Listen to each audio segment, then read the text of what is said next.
Bienvenue à toutes et à tous, c'est Sébastien Bruno-Durand, le créateur du podcast indépendant Parlons de votre mental. Après une première saison avec 20 épisodes, avec des invités issus d'univers très variés, je repars à la rencontre d'incroyables personnalités qui, je l'espère, vous inspireront dans votre quotidien et viendront booster vos ressources psychologiques pour être performants dans vos réalisations personnelles, professionnelles, sportives et vous aideront à être bien dans vos baskets. Nos invités se livreront cette saison à un portrait chinois, parleront des actualités et projets qui les animent et des qualités mentales qu'ils utilisent depuis des années. Soft skills, confiance en soi, motivation, gestion des émotions, gestion des échecs, ainsi que leur capacité à rebondir pour toujours aller plus haut, plus loin, en étant toujours positif. Excellente écoute à toutes et à tous et découvrons avec plaisir notre invité du jour.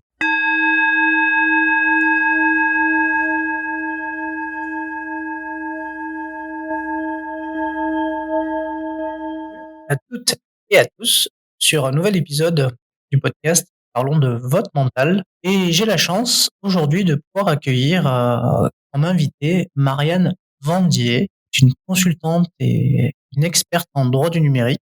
Ça change un petit peu des invités qu'on a habituellement, mais comme vous le savez toutes et tous, Parlons de votre mental est destiné vraiment à ouvrir le mot mental, mais pas que dans le monde du sport, mais aujourd'hui dans le monde du numérique. Bienvenue Marianne. Merci, bonjour à tous. Marianne, est-ce que tu pourrais te présenter brièvement pour savoir un petit peu qui tu es, d'où tu viens et qu'est-ce que tu fais?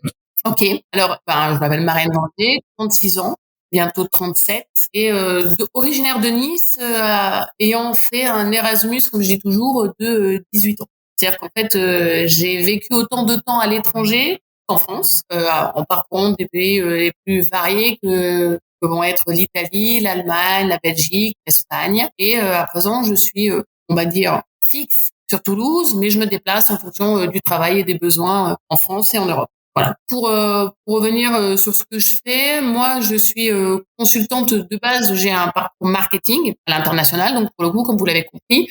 Et après, j'ai évolué en fonction des mentions. On a eu clairement une évolution en fait des normes et du numérique, petit à petit, que ça soit avec, pour ne jamais le citer, parce qu'on ne lit que lui en ligne, le RGPD. Je me suis intéressée énormément à tout ce qui va nous aider à être efficace dans le marketing. Et pour être efficace dans le marketing, il faut un budget, mais il faut aussi savoir ce qu'on peut dire ou pas dire, parce qu'en fait, sinon, nos actions marketing, elles peuvent être beaucoup plus délétères que positives.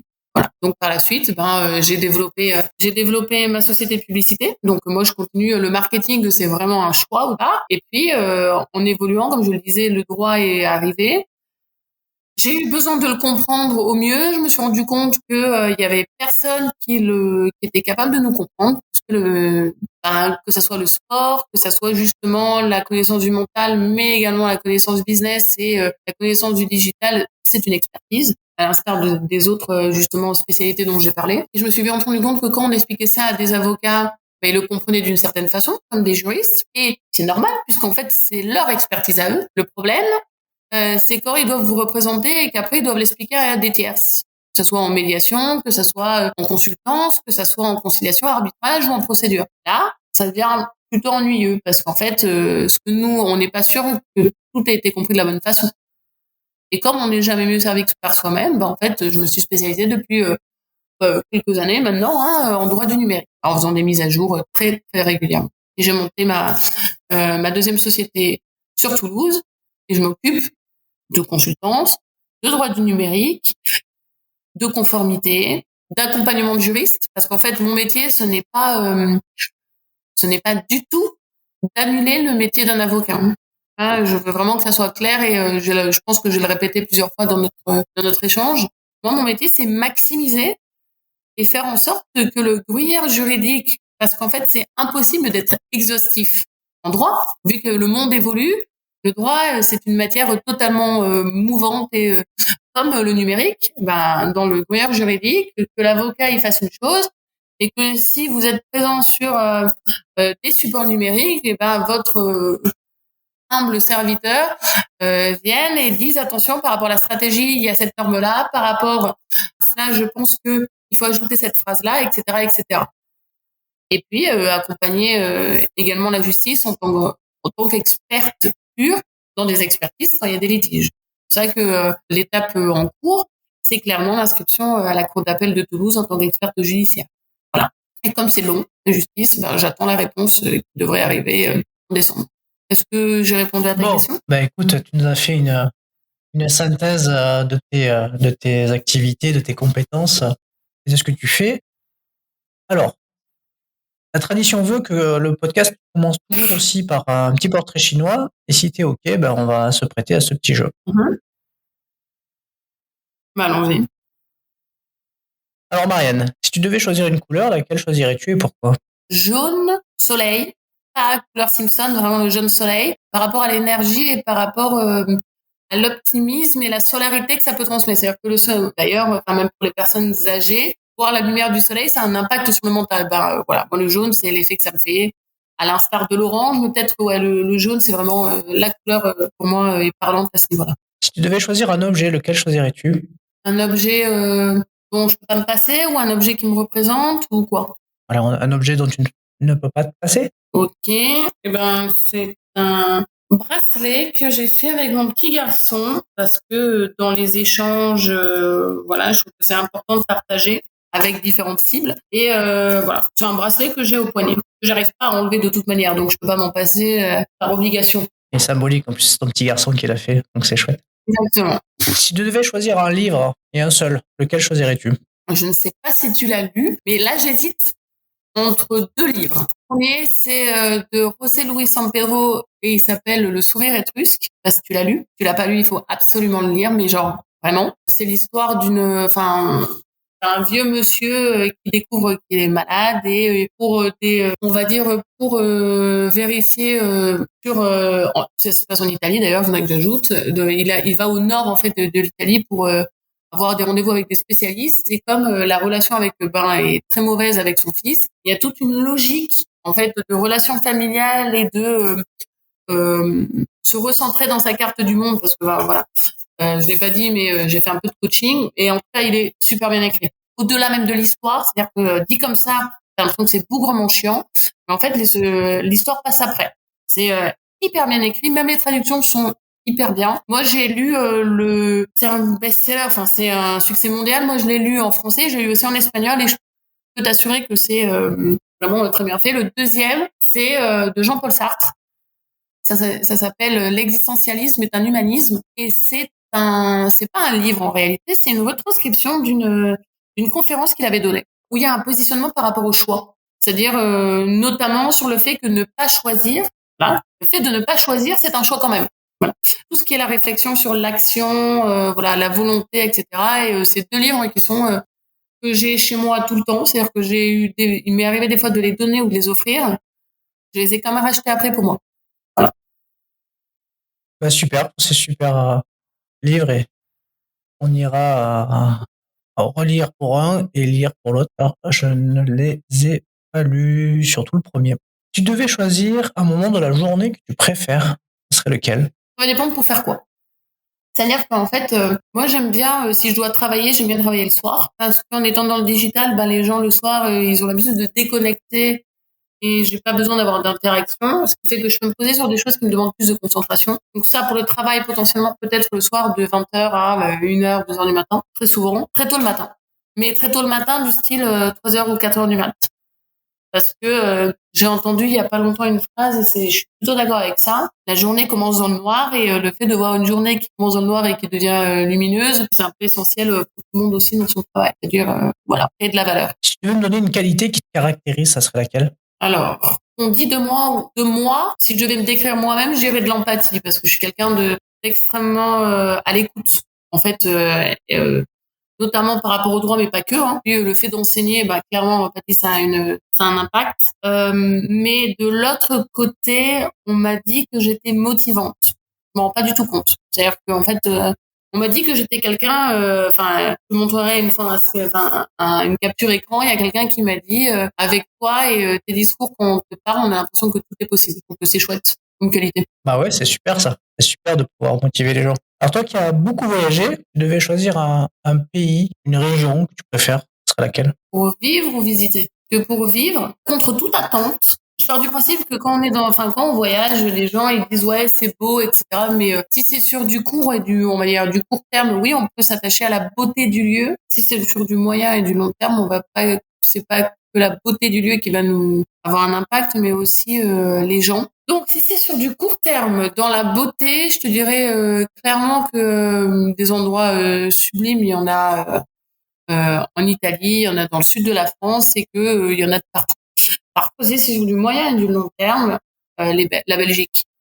Voilà.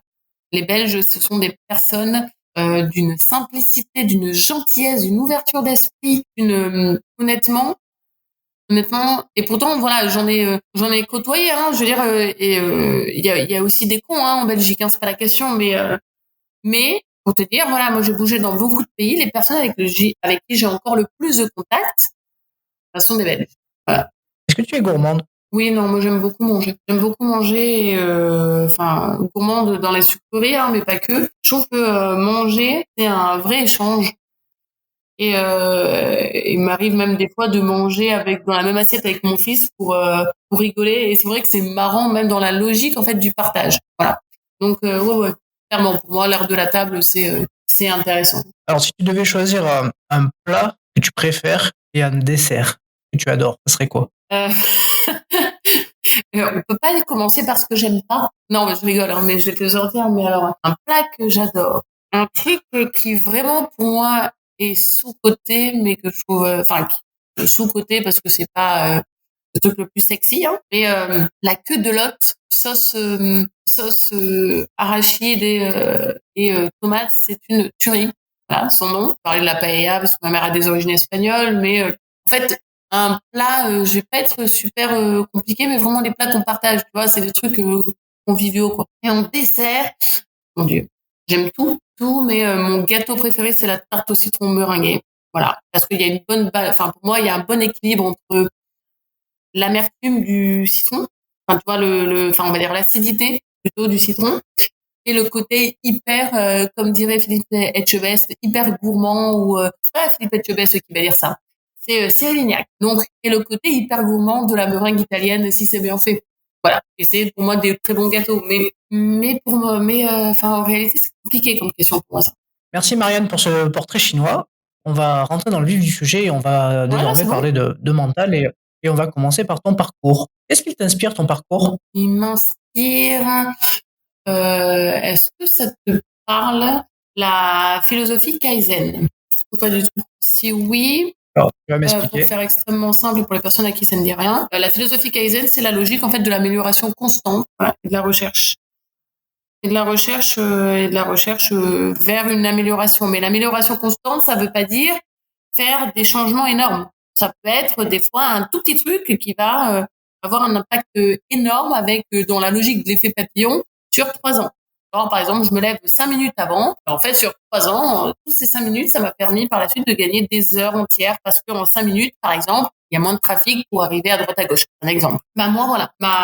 J'ai l'impression que mon parcours, il a toujours été dans une volonté d'amélioration personnelle et professionnelle. Parce que moi, au départ, je pense que ce qui m'a motivé à me déplacer à chaque fois, c'est le travail et la recherche de quelque chose, d'un sens, en fait, dans mon métier. Voilà. Être utile. Et potentiellement ça. Et quand j'avais l'impression d'avoir fait le tour, je me cassais. Et de quoi es-tu le plus satisfaite avec le recul? L'avoir fait. C'est-à-dire qu'en fait, si je dois me poser, moi, et regarder derrière ce que j'ai fait, je me dis, ok, en fait, t'es parti à 18 ans, tu parlais pas du tout italien parce que t'avais appris l'allemand, t'as commencé ta licence en langue étrangère sans rien comprendre à ce que disaient les profs. Puis au bout de 3 mois, t'étais bilingue. Après, t'es parti en Belgique, t'as fait une année de passerelle à Sciences Po de l'ULB, puis après, t'as réussi à rentrer dans ton master 2, t'as fini major. Est-ce que c'était pas aussi un peu un qui tout double quand j'ai lâché un CDI chez Fiat pour arriver à reprendre mes études à 26 ans. Maintenant, c'est un truc que les gens acceptent et ça se démocratise, la reprise d'études, la VAE. Je suis pas vieille, je suis pas senior, mais à l'époque où moi je l'ai fait, si tu veux, mon père il m'a dit mais tu vas finir tes études à 31 ans, tu trouveras pas de taf, quoi. C'est la phrase de base que j'ai entendue quand j'ai dit que je reprenais mes études. Donc ça, Et après, voilà, cette sortie de zone de confort, en fait, j'ai l'impression, voilà, d'avoir fait du changement à un sport olympique ou un sport de compète. C'est-à-dire que pour moi, par exemple, changer de ville, alors ça va me demander de l'énergie, etc. Mais il y a un côté presque d'adrénaline dans le truc de le faire parce que je sais ce que je dois faire, parce que en fait, on découvre des trucs nouveaux, parce que c'est hyper grisant en fait. C'est un peu comme sauter dans le vide. Enfin, la comparaison est même plutôt bonne puisque si on parle même pas la langue, c'est plus du tout sauter dans le vide. C'est dans l'inconnu le plus total, sans parachute habituellement.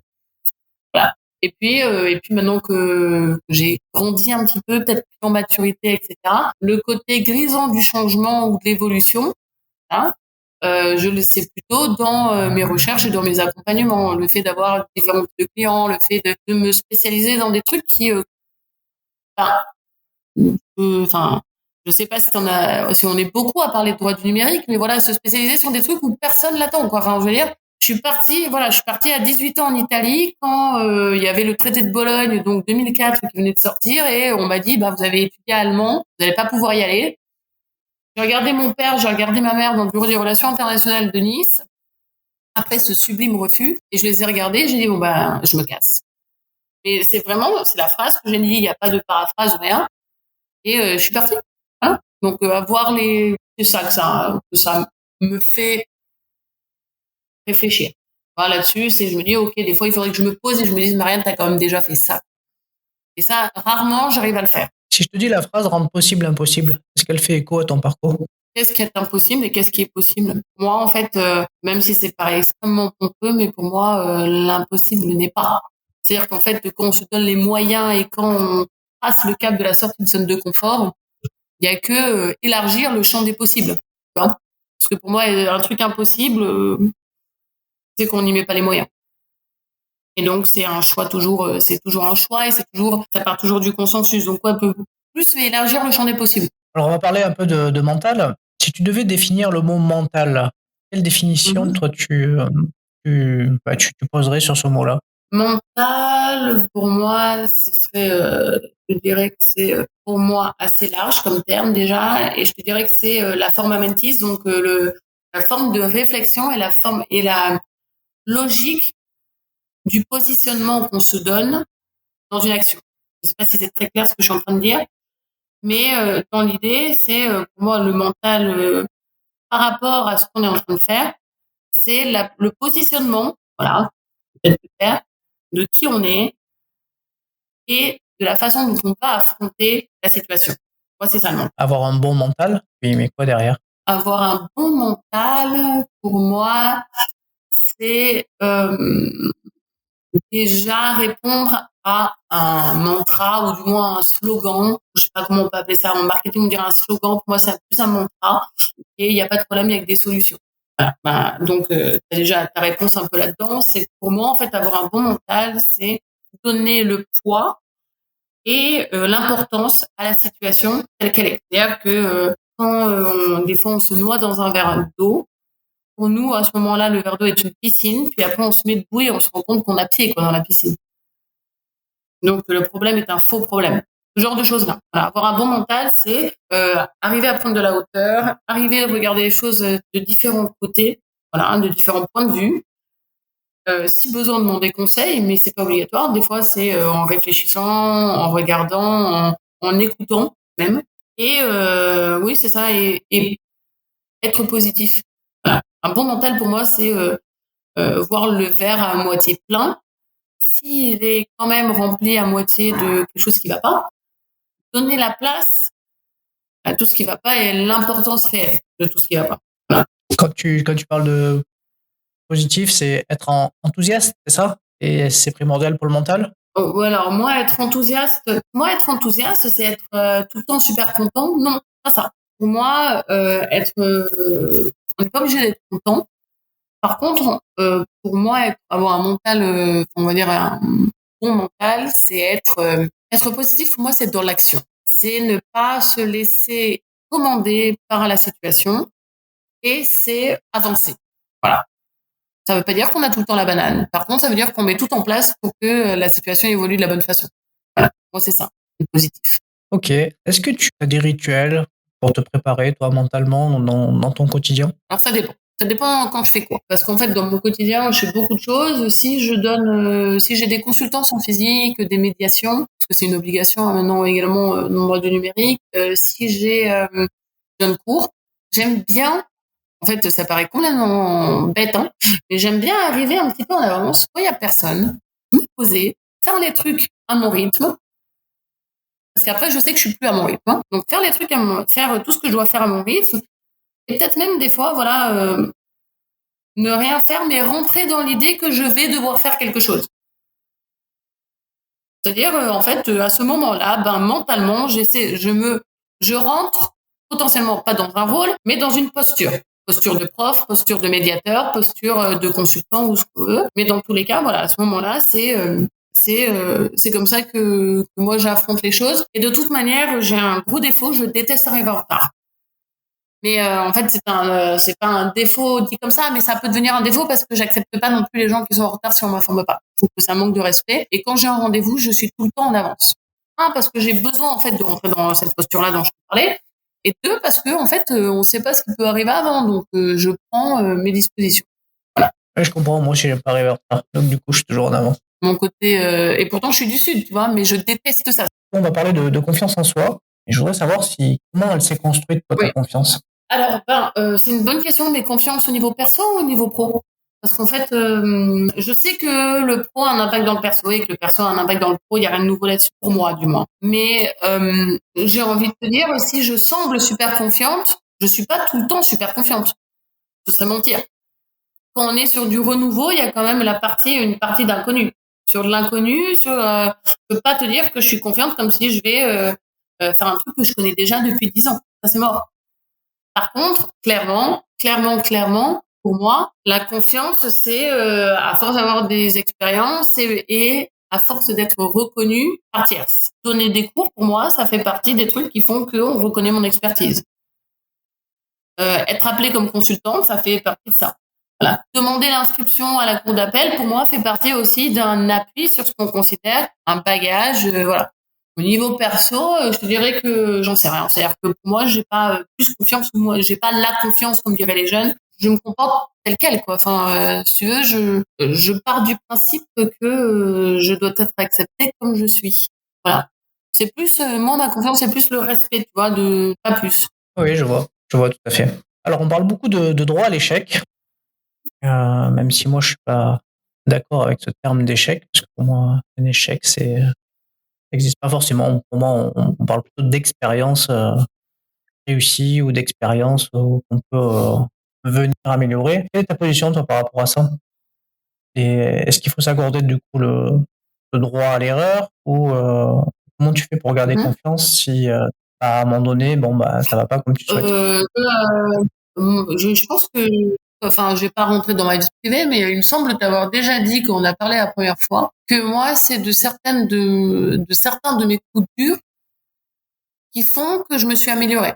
En fait, si tu veux, quand il m'est arrivé des choses au niveau perso qui ont eu un impact au niveau pro, et c'est de ces événements perso qui font que je me suis relevée.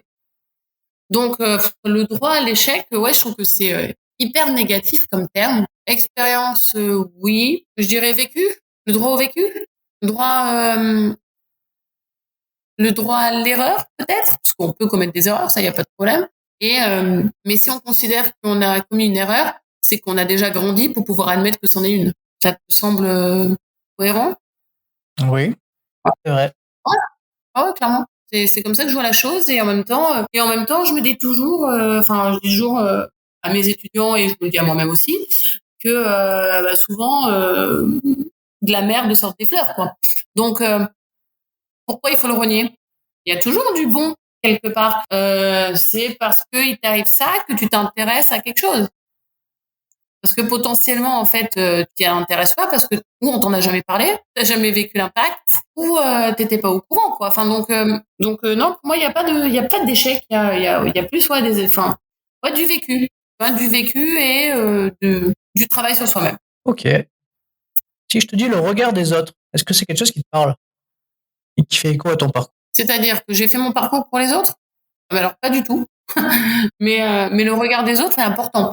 Et important, non pas au début, non pas dans tout le parcours lui-même, mais il a eu un impact. Je veux dire, moi, je suis partie d'Italie de mon CDI, peut-être plus tôt que ce que j'aurais prévu, parce que il y a eu du piston et que la personne, enfin, on avait fait mon nom pour un rôle précis dans de la digitalisation, et que en fin de compte, c'est une autre personne qui a eu le rôle parce qu'elle connaissait mieux le boss que moi.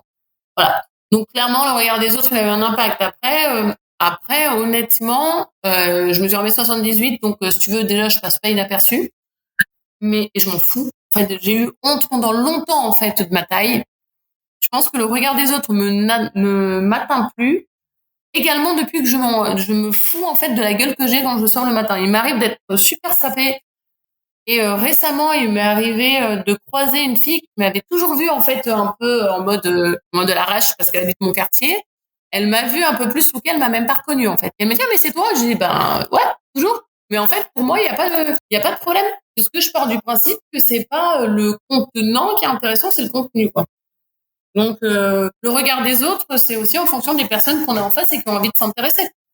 Je veux dire je peux avoir des est-ce qu'il faut faire les choses en fonction des autres ou en fonction de soi et de ses besoins? Je pense plus en fonction de ses besoins. D'accord avec toi, totalement. Faire attention à ses besoins déjà, dans un premier temps. Oui.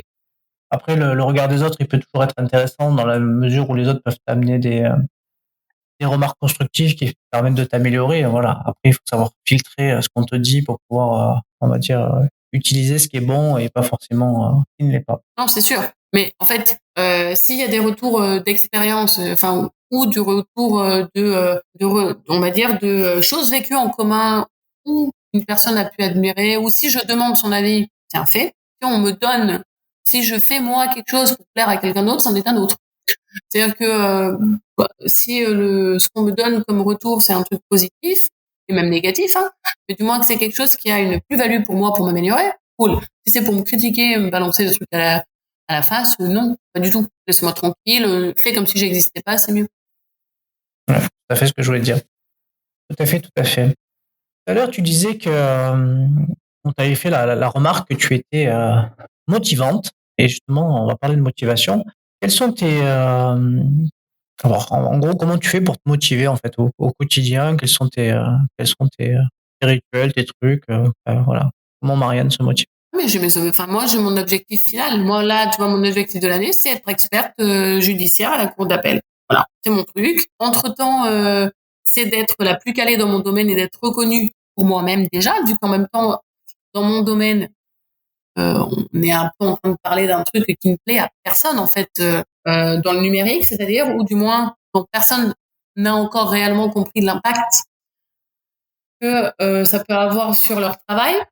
Quand je dis personne, c'est une façon très biaisée de voir la chose. Il y a des personnes qui s'y intéressent, c'est pas vrai, ce que je suis en train de dire, mais dans la globalité, voilà. Donc moi, je me motive en me disant déjà, j'ai pas besoin, j'ai envie de rigoler, mais ma motivation, c'est que je dois amener aussi mon fils à l'école à 8h30. Si si je le fais pas, je dois travailler avec lui toute la journée, assuré, c'est du sport. Donc déjà il y a ça, et ensuite ma motivation, ouais, c'est faire les choses bien.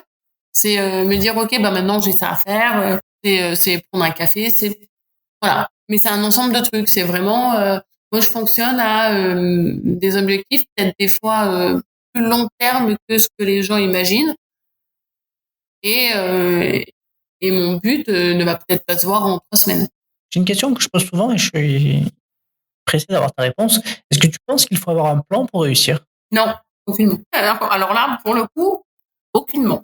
Si je t'avais dit, tu m'avais dit là, il y a 20 ans, quand j'avais 17 ans, que j'étais sur les bancs en terminale, donc de ma STT AK, qui est donc l'équivalent de STMG, qui était la filière la plus mal vue, on va dire au niveau du bac, que j'allais faire du droit et que ça allait me plaire, j'aurais probablement bien rayonné. Parce que comment on fait pour avoir un plan sur du long terme alors que le vécu des expériences peuvent faire modifier le plan? Comment on fait pour avoir un plan qui fonctionne parce que comment je peux dire ça parce que nos expériences petit à petit du plan vont faire que le plan va changer. Donc pour moi, avoir un plan, c'est compliqué. C'est-à-dire que on peut avoir une vision sur du court terme et il va se passer ça, mais j'étais pas au courant, moi, avant 18h hier soir, que j'allais avoir une visioconférence ce matin à 10h avec un client. J'ai suivi hier soir. Potentiellement, j'avais autre chose à faire, mais j'ai dû changer mes trucs pour le faire. Voilà.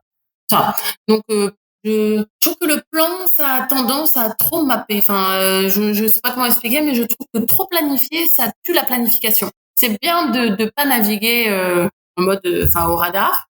Hein. C'est bien d'avoir une idée sur un objectif, mais comment on y arrive, bah, c'est pas grave en fait. On s'en fout.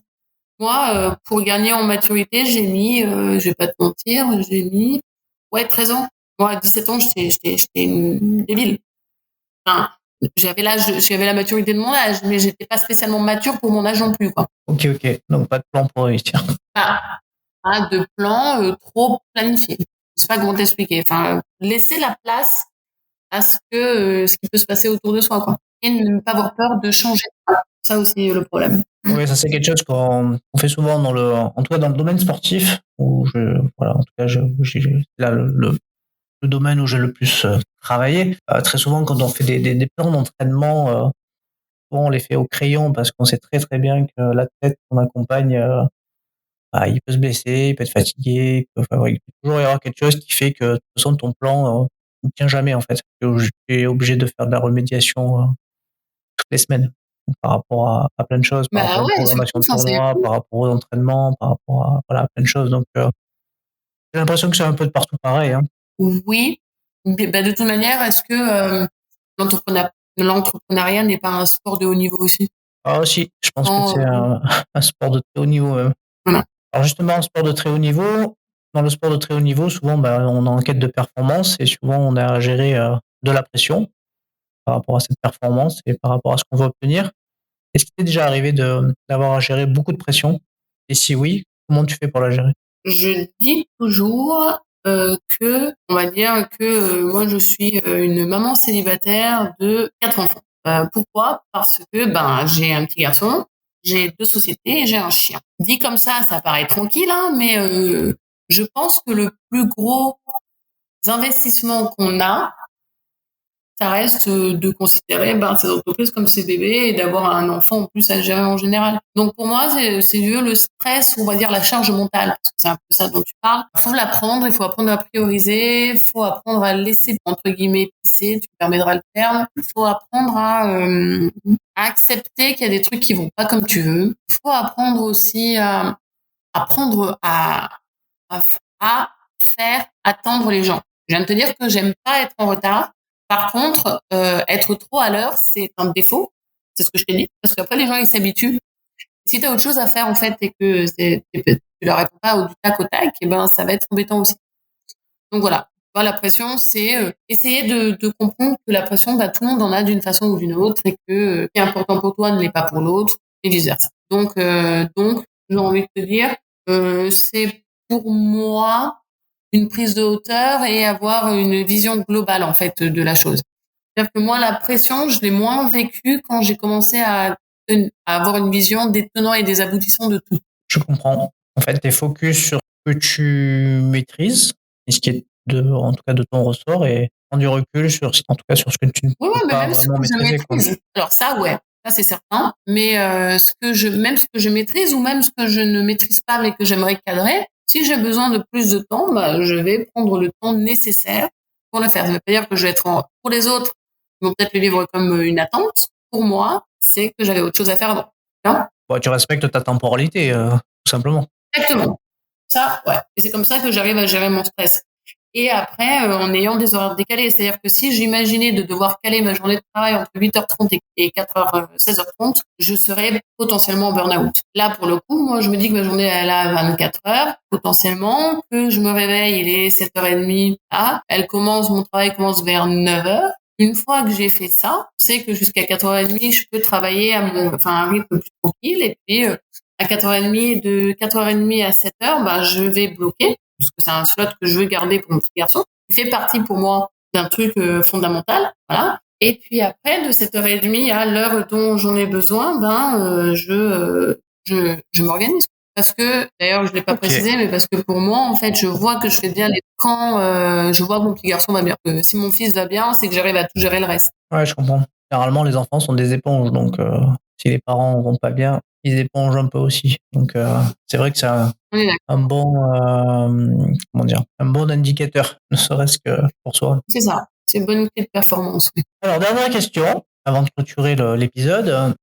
Est-ce que tu penses que pour avoir une force mentale, il ne faut rien lâcher? Non, justement. Pour avoir une force mentale, il faut savoir lâcher quand ça sert à rien de forcer, alors que tu sais que en continuant à t'épuiser, ça t'amènera à rien. Il faut savoir lâcher et retirer au bon moment. Il faut savoir faire en sorte que tu donnes la bonne impulsion et le bon impact et le bon temps et enfin bon tout au moment voulu. C'est-à-dire que si je sais pas moi, si je me mettais à vouloir le gagner Roland Garros contre Nadal, potentiellement même en m'entraînant 10 ans et 15 heures par semaine ou 30 heures par semaine, je suis pas sûre que j'y arriverai quand même à la cheville. Est-ce que ça vaut le coup de s'éreinter sur ça alors qu'on peut être super efficace ailleurs? Et pour le coup, je pourrais être moins frustrée parce que Nadal, il serait OK pour faire un double avec moi et on pourrait échanger des balles, mais pas à Roland Garros. C'est-à-dire que pour moi, ne rien lâcher, c'est peut-être même des fois une forme de bêtise. C'est ne pas avoir analysé la situation. Voilà, c'est genre être à la limite d'être obtus. Non, ça va être comme ça et ce sera que comme ça. Ben, c'est pas dit. Je dis, si moi j'avais lancé ma société de droit du numérique que j'ai lancée en rentrant en France, je suis pas sûre en fait que j'aurais eu l'écoute que j'ai maintenant. Parce que avant de vraiment bien la lancer, ben j'ai commencé à communiquer sur les réseaux, j'ai commencé à donner des cours pour la Coupe du Monde de rugby. Le droit est présent également dans les compètes, hein, tout ça. Donc non, je suis assez contre l'idée. Par contre, comment dire, rien lâcher, ça veut pas dire, enfin, pour moi, lâcher du lest, ça veut pas dire ne pas continuer à un autre moment et reprendre de zéro. Comme ce que j'ai fait avec mes études. J'ai arrêté, enfin, j'ai travaillé pendant 4 ans et j'ai repris après. Et j'ai repris avec de bien meilleures notes parce que j'ai repris avec toute l'expérience que j'avais derrière, avec la maturité que je n'avais pas à l'époque, etc. Si j'avais fait tout d'un fil et si j'avais fait tout d'un trait, potentiellement, je serais pas arrivée au niveau que je suis arrivée au niveau de mon master. Voilà, ça fait 50 minutes que je parle de moi. Je pense qu'il est peut-être temps de mettre en valeur d'autres personnes. C'est-à-dire que, voilà. Traditionnellement, je laisse l'invité dire le mot de la fin. Je pense que voilà, j'ai presque trop parlé de moi. Je pense que j'ai parlé d'autres personnes. Je pense que sur ton notamment en fait ton podcast, il pourrait être intéressant que tu ailles parler et je te mettrai en contact avec Guy Nagel, qui est en fait un avocat pénaliste de Lyon, qui défend des gentils et des très méchants. Et puis également en fait avec un Belge justement qui est hyper jeune, qui fait de la 3D, qui est plutôt pas mal, qui s'appelle Emric. Et pour le coup, lui, récemment, il parlait aussi des obstacles qu'il avait eu en expliquant justement que son âge était un frein. Voilà. Donc le niveau du mental pour pouvoir se relever à ce genre d'argumentaire ou de voilà, je trouve que c'est intéressant. Donc non. Je te remercie moi en plus pour le temps que tu m'as accordé. Je te remercie pour les questions qui sont intéressantes. Et puis rien, ouais, je pense que je vais te mettre en contact avec eux. Ils sont vraiment très bien. Pour celles et ceux qui voudraient en savoir plus, je vous invite à aller la découvrir sur les réseaux sociaux ou sur son site internet. Je te dis encore un grand merci et puis je te dis à très vite. Ciao, ciao.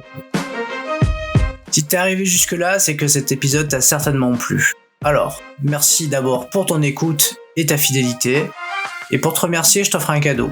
30 minutes de coaching avec moi pour t'aider sur le sujet que tu souhaites. Pour obtenir ton cadeau, laisse un avis et un commentaire sur Apple Podcast via iTunes et fais une copie d'écran, tu me l'envoies, je te la partage dans la foulée sur mes réseaux sociaux et je te contacte également pour que tu me parles de ton mental. Bye bye à toutes et à tous, on se retrouve très prochainement pour un prochain épisode.